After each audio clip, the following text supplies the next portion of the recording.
Ce que étaient des rumeurs ces derniers mois, c'est officiel maintenant. Marcelino quitte l'Athletic Club de Bilbao. Le club l'a remercié pour tout ce qu'il a fait après gagner la Supercopa d'Espagne, où il avait battu le Real et le Barcelone. Après avoir arrivé, je crois, quelques semaines, il avait gagné ça. C'était incroyable. Et le club, il a aussi remercié pour avoir réussi à arriver à deux finales de Copa del Rey, une contre la Real Sociedad et l'autre contre le Barça. Malheureusement, il n'avait pas gagné ces deux finales-là, mais c'est quand même quelque chose d'incroyable. Donc bon, Marcelinho n'est plus l'entraîneur de l'Athletic Club de Bilbao. Après des mois en train de négocier, les deux clubs Getafe et Napoli ont enfin eu un accord pour l'arrière-gauche uruguayen Mathias Oliveira. Mathias Oliveira va signer avec le Napoli. Il va être un an en prêt et dans le contrat, il y a une clause qui va obliger le Napoli de l'acheter pour 15 millions. Ricky Puig qui va sortir cet été à cause de ne pas avoir des minutes avec Xavi, donc il n'a pas une autre option que quitter le Barça pour se sentir un joueur de foot pour jouer.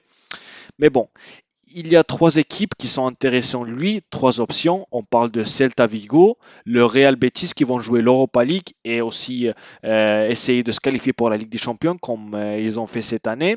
Il y a aussi un intérêt par la part de Real Sociedad qui vont aussi jouer l'Europa League.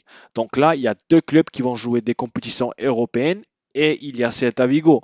Donc là, ce choix, on va lui laisser pour Riqui Puig.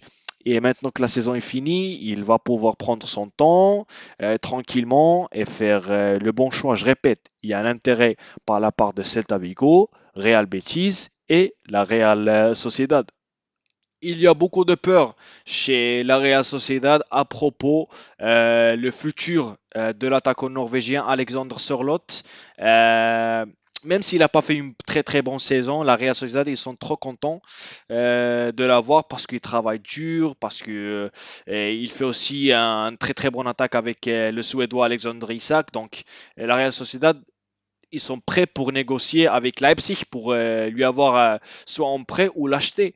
Mais ils se sont rendus compte qu'il y a aussi des autres clubs qui sont intéressés dans le norvégien. On parle de deux clubs turcs, le Fenerbahçe et le Besiktas. Donc c'est ça le peur que la Real Sociedad a, et c'est de perdre l'attaquant norvégien de 26 ans.